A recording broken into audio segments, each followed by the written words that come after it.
But welcome back to the pod. Y'all are just tuning in with just checking in. Boom. It's your two favorite co-hosts. You got me, everybody's favorite uncle, Uncle Don Don, and I'm joined by my good brother in green today, Qualls, aka. Mr. Qualified. How y'all doing? All right, all right. And we are here today wishing everybody, those who celebrate and those who don't look like us, a happy Black History Month. Absolutely. We Um, black, y'all. We black, y'all. We blickety black, but black, y'all. That video lives rent free in my mind, not just in February, but absolutely.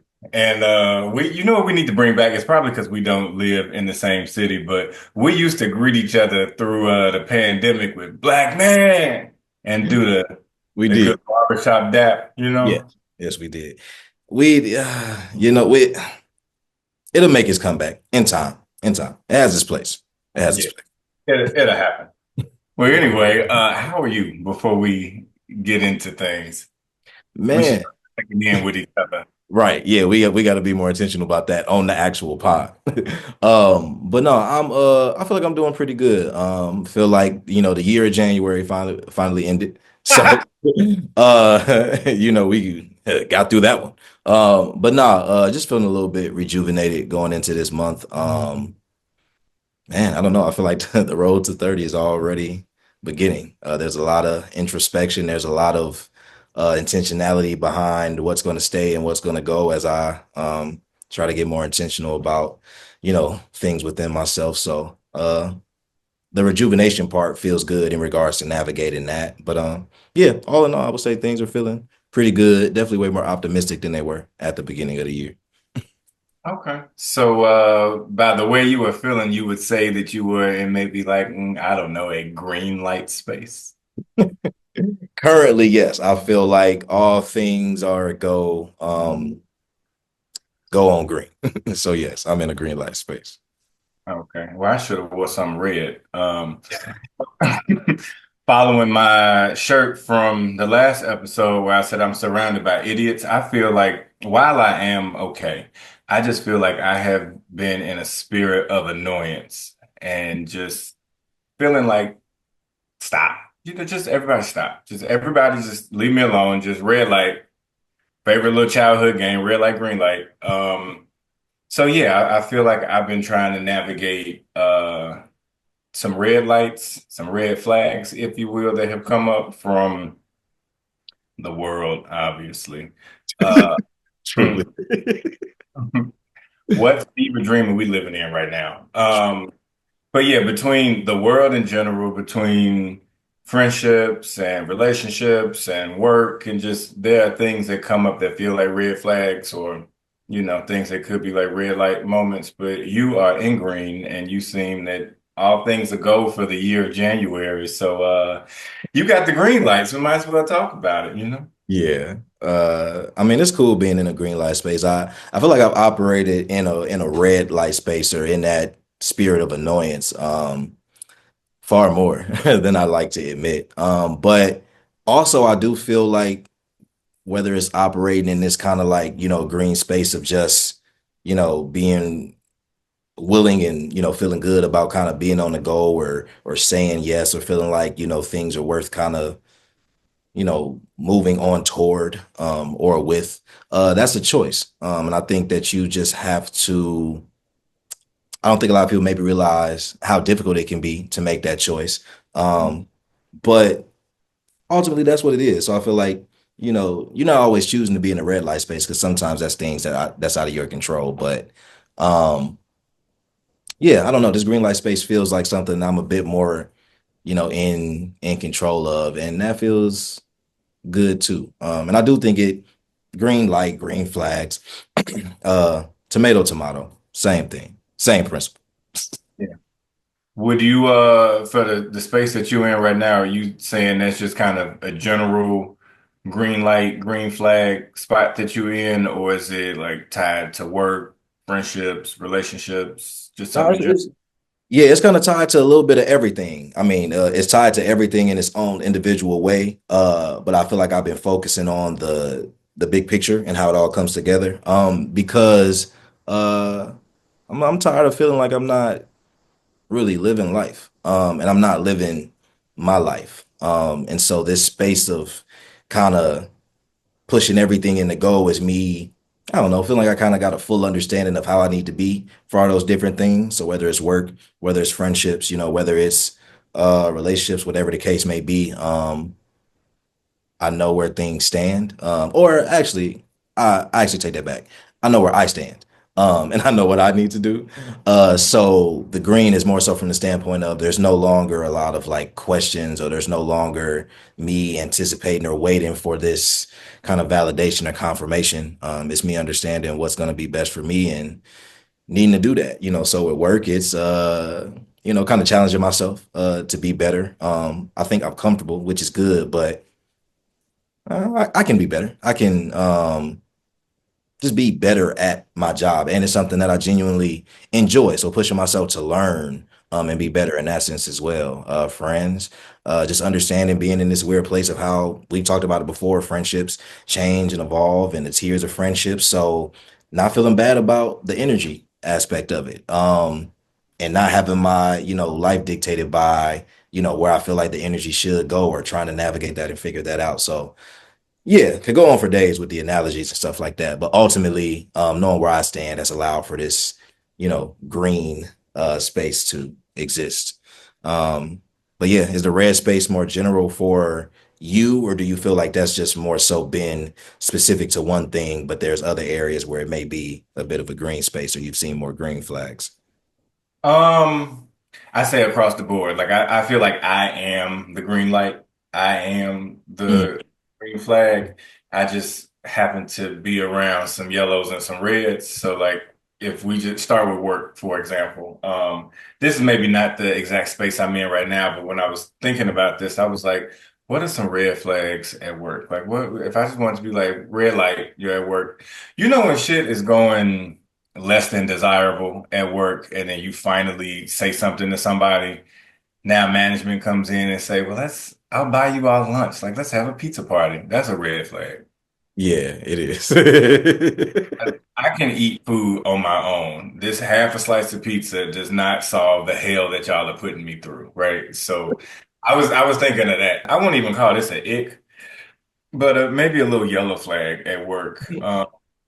Is when they want to push, and I don't want to sound anti when I say this, right? I do like to like the people that I work around, so there's some social engagement there. But do not push the narrative of a potluck.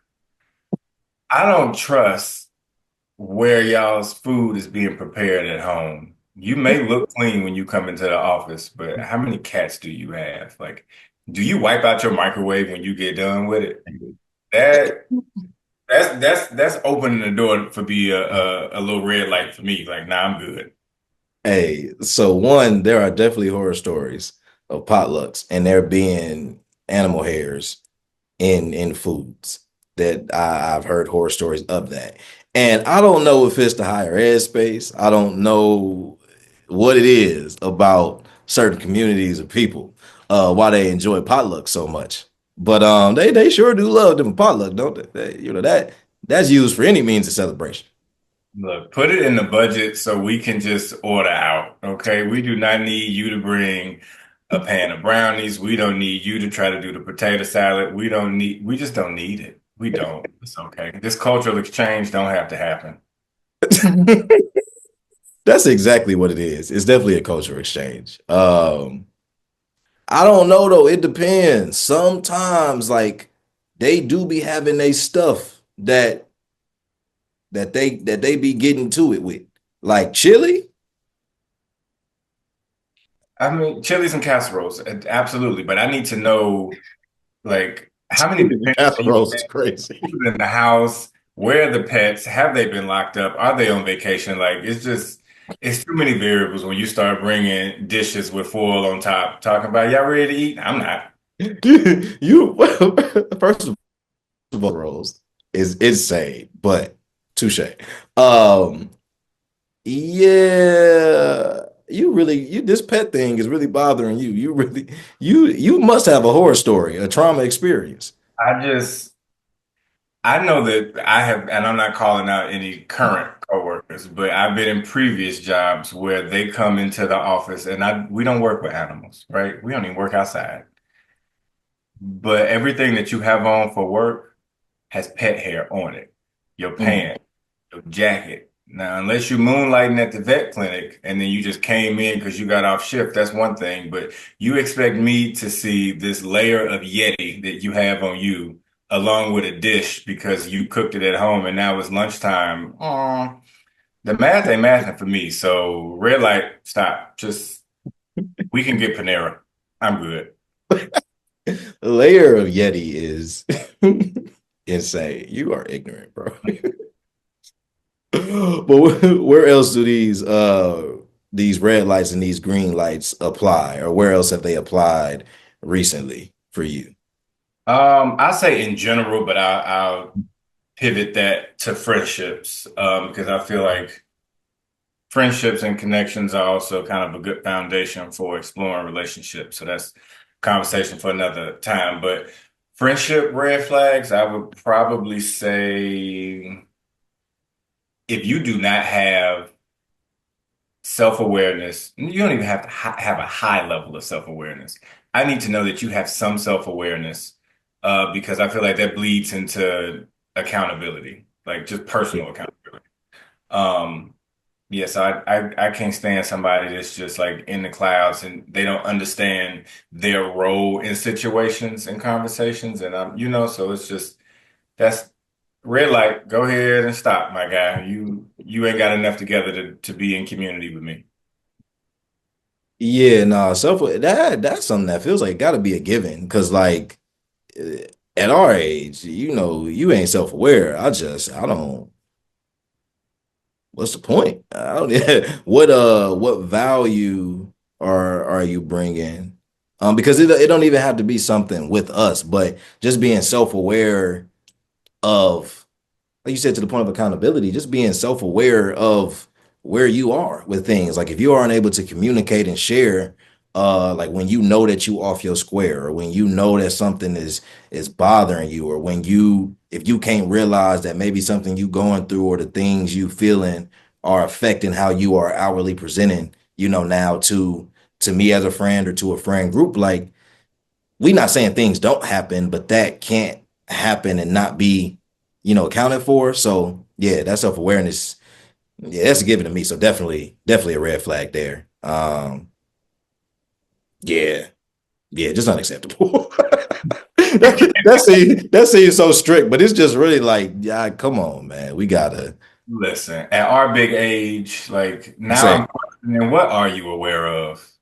Because if exactly. you're not aware of yourself, why the hell are you paying attention to everybody else? Like let's Now that's pause. weird. Yeah, now that gets weird. That's really weird. That's wild. Gotta chill. Red light, stop. You know what else that opens up the door for? That I also cannot stand? Friendship ick. Oh, it's jealousy. I can't stand a jealous friend because those two things in my head, in my world, they don't belong in the same sentence. Yeah, they don't make sense.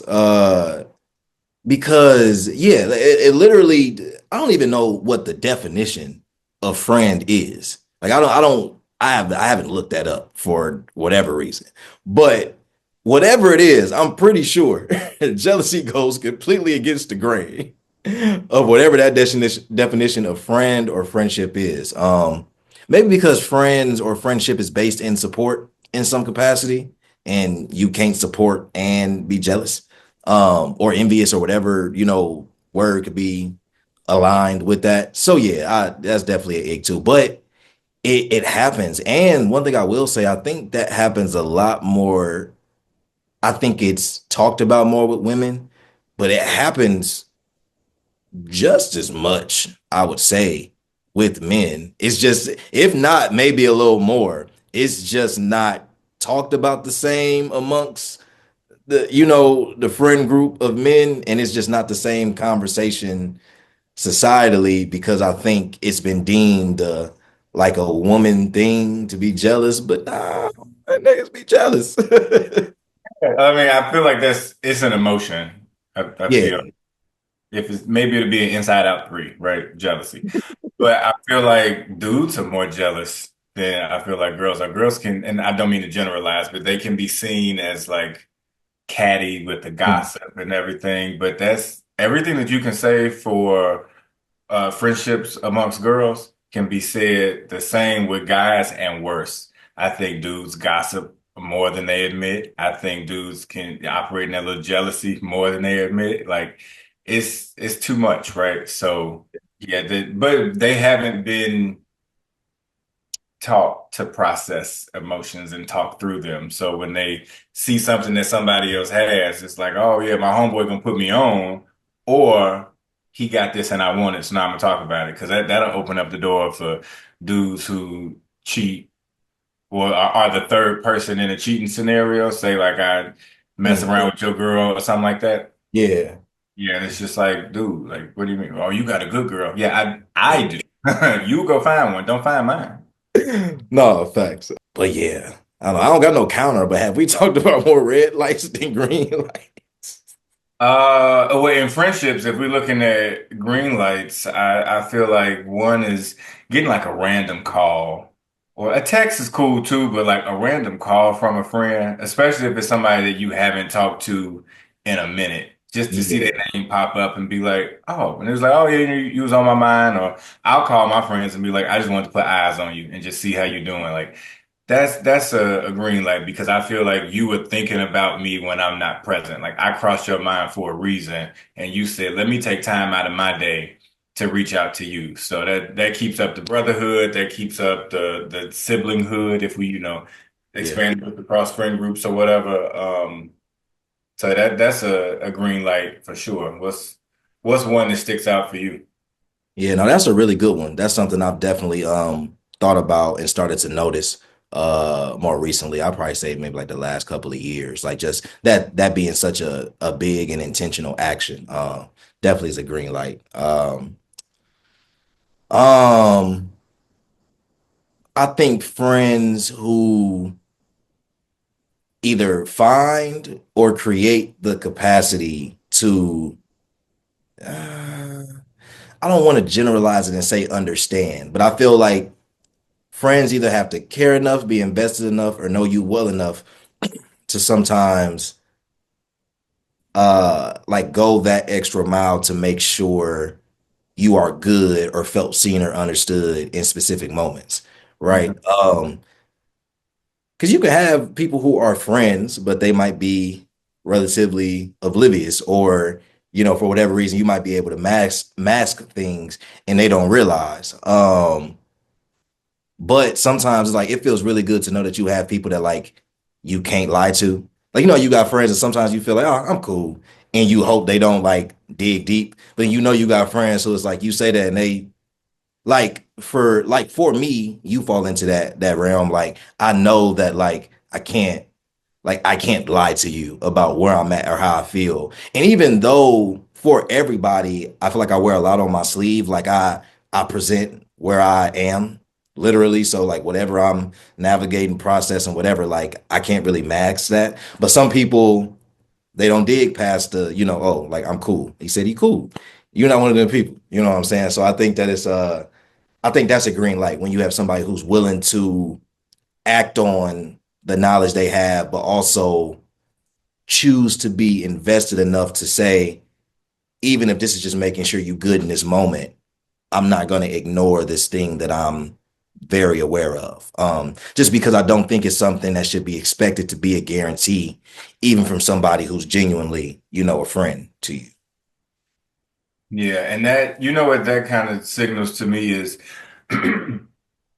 friends. Another green light is friends that are aware that friendships are intimate. I feel like people want to generally hold intimacy for the person that they bump uglies with, right? Yeah.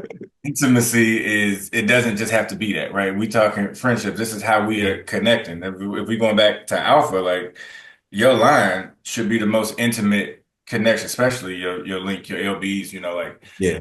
that's the most intimate connection that you have in the brotherhood. So friendships that are willing to acknowledge that and like verbally talk about that, that's the friendship I want to be in because, like you said, you got some friends that you cannot lie to. You can try. I mean, hell, because you might not be lying to me. You actually might be lying to yourself. But that friend that you have an intimate connection with could clock it and be like, "Hey, you sure you good? Like, what's going on?" And the next thing you know, right? It's just so much. Happened. It's in real life. So yeah, acknowledge that this friendship is intimate because I always tell people like my love is in the details. My love is not grand. I don't Mm. need to do this big thing to show that. So that is me hopefully being the green light for somebody else.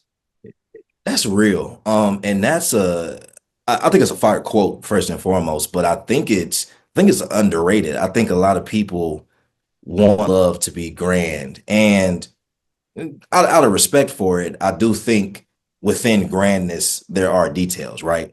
Yeah. So I don't want to take that away, but I think love being in the details is something that is relatively underrated and underscored because I think people look at impact and it's like the bigger the impact, the bigger the love is.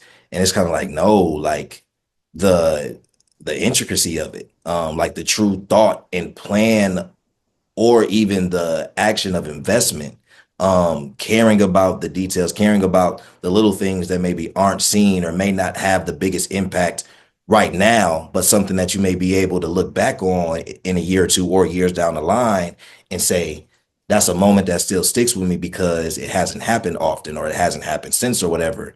Mhm. I feel like that's really underrated. So that really that was a good one. That was a good one. I like that. I like that. Which hearing you say that even gets me to the next point of relationships. I'm not yucking anybody's yum with this, right? So if you into it, you into it. But sometimes what? I didn't, when you said yucking, I didn't know exactly where you were going with that. So when I heard yucking, somebody's yum, I was like, this makes sense. But at first hearing yucking, I had no idea what direction this was going in. That's all. I mean, people say like, "Oh, if you like it, I love it." Yeah. Bullshit. If you like it, you like it. Ain't got nothing to do with me. I ain't involved. Um, but public proposals, Mm, looking at uh relationships and in the intimate partner aspect. If that's what you like and that's what both of y'all want, great. But sometimes I look at it, especially for people that I got some insight into their relationship. I'm like, man, what you just do this grand display of love for? Because you definitely was cheating a couple months ago. So like I feel like it's an overcompensation sometimes. I think sometimes public proposals are beautiful, right? If that's what you want to do and y'all want to be on the river and this backdrop and people walk by, like it's however you want to celebrate your love, but I call me cynical. Sometimes I just question it. Not for everybody, but I question knowing like the backstory of people's relationships sometimes. mm. And then I see this public proposal and I'm like, it looked good, but is it gonna last?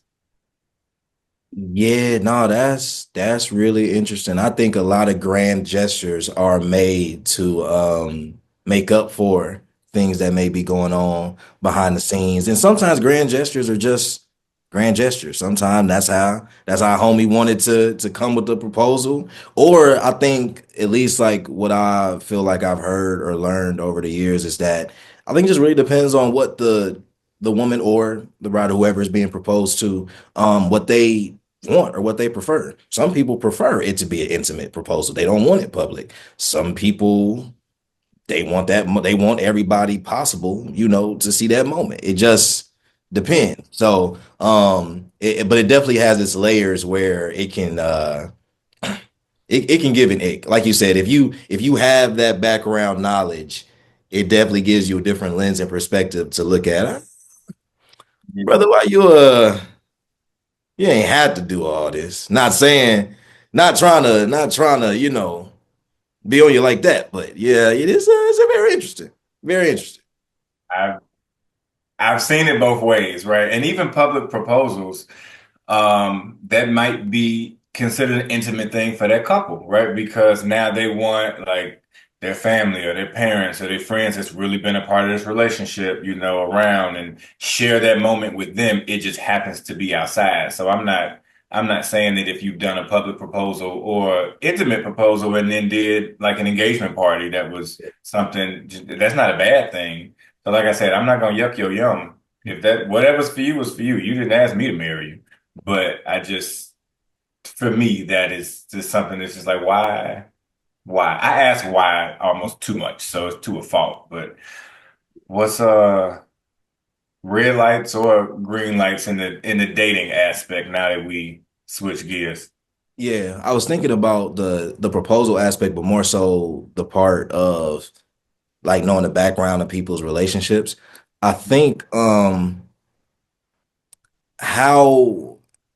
I'm not sure where this lands, and maybe we can figure this out, but I do think it is very telling how someone goes about the management of a relationship from the standpoint of the access, ironically enough, that they allow people to have to. So I think it's an ick when people feel the need to overshare or when people feel the need to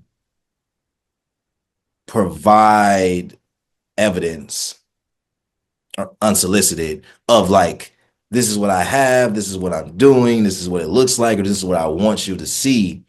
And not that that action in of itself has to be malicious, but I think it can speak to a feeling about the relationship because I don't think the relationship should be defined by how other people see it. That shouldn't give it its value, its worth, things like that. So it's a yellow light. I would call it. It's a yellow light because, like I said, I don't think that has to be malicious. But I would say it's an ick though. It can be an ick because it's kind of like, especially at a certain point, um, whether that be age or whether that just be length of relationship. At a certain point, that shouldn't be priority. So it can turn into a ick depending on situation. But I would say that's one that has stood out to me. Yeah, I would say that's something that I have learned over the years because I've said several times, like I'm a communal dude. No, wait, no, I'm a community Oh, dude. That oh, sounds real oh, bad. oh, oh, Just kidding. I believe in communal energy. Like let's build bonds together. I should probably start writing everything down before I get on the podcast. oh. It was the immediate. Oh, wait a minute. That's not what I mean. Sometimes my lips move faster than my brain, and I catch it. I'm like, I can't stop. I have been a community dude. Like I believe in having your circle, your people around you, and in that regard, anything that is going on in my life everybody will know about.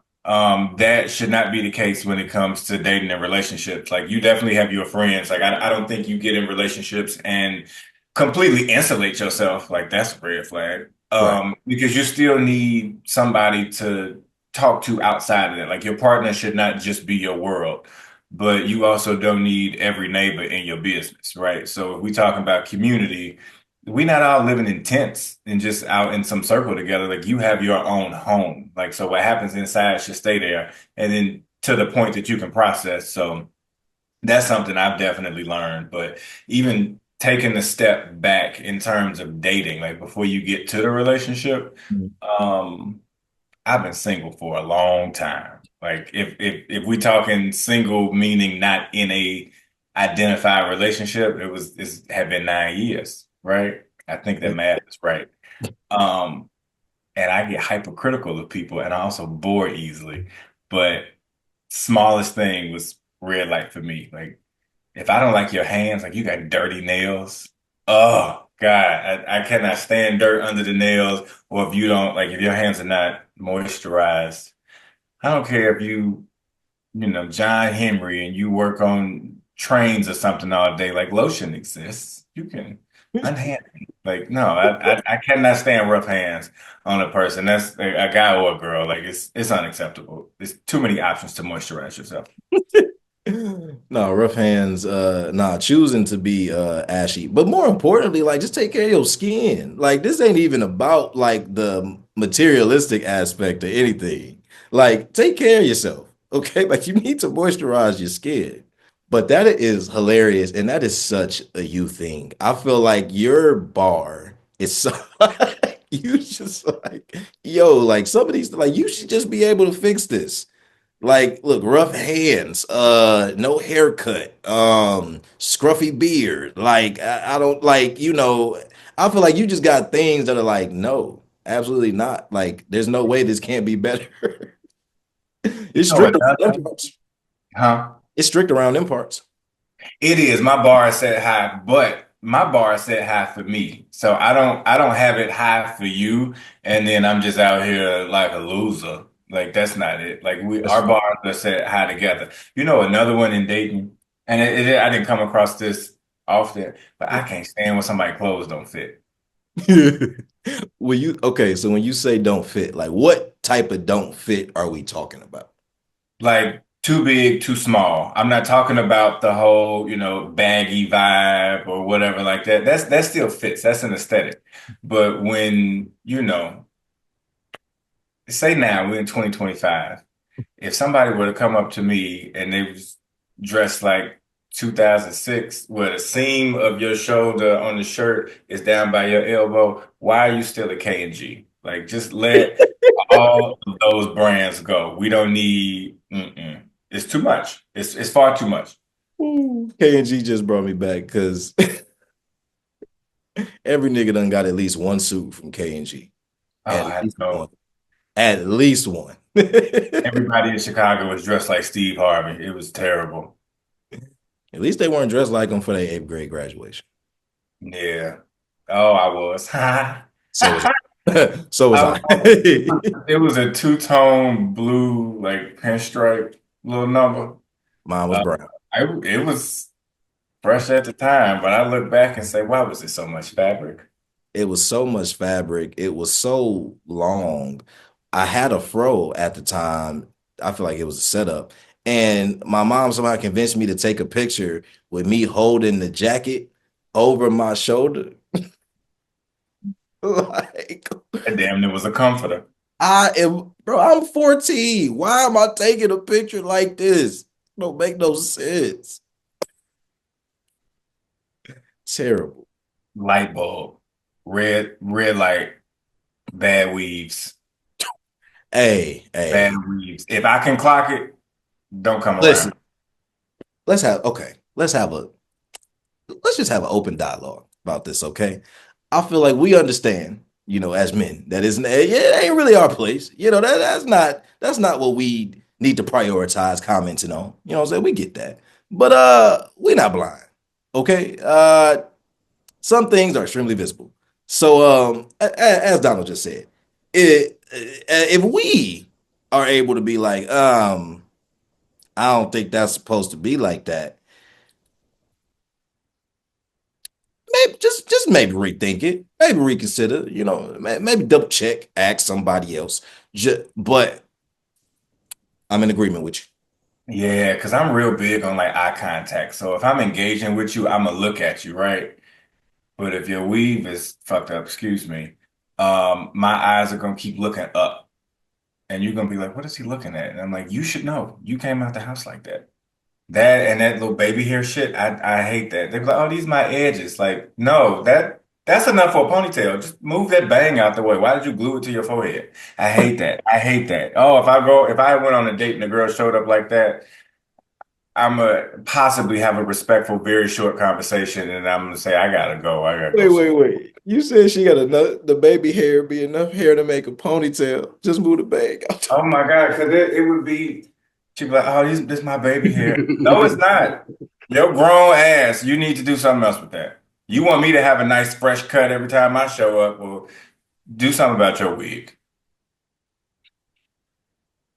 I told you I was single for 9 years, so Look, the viewer's talking about. I mean, we see why he mean. I'm We be not mean. trying. That's what they say. I'm We be trying.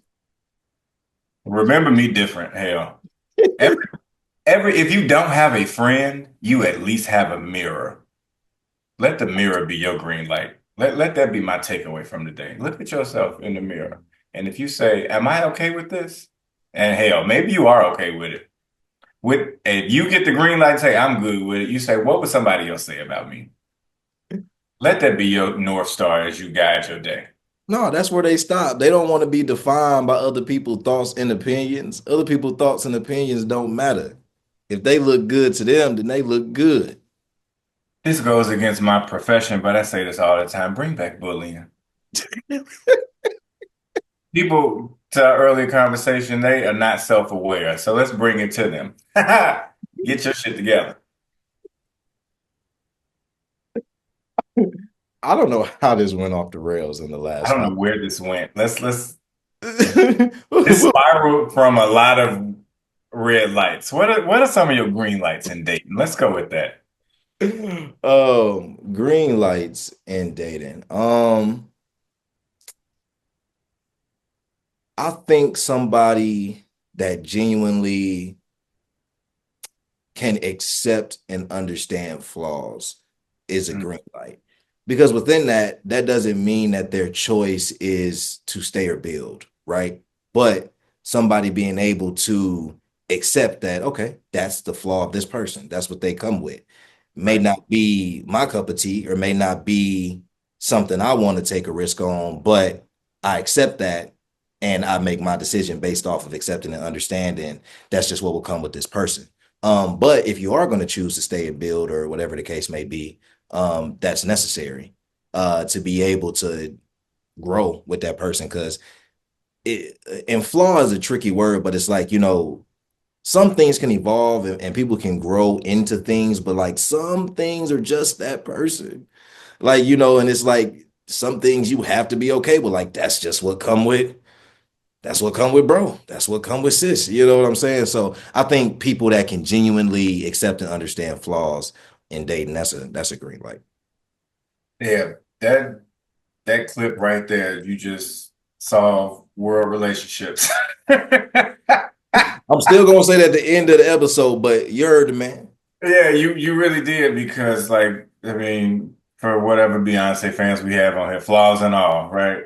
Like you have to you don't have to, but if you decide to be with that person, you have to accept them for who they are and who they are not.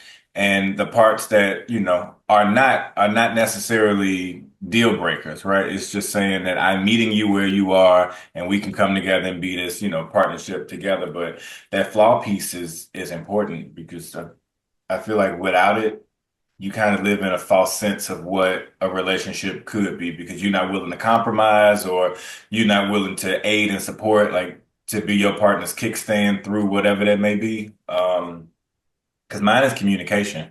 My green light is open and effective communication. I don't want to have to date a question mark. That's not something that I can do. I'm not saying you got to tell me everything all the time, but I don't want to have to sit there and look at you and assume more than what reality actually is.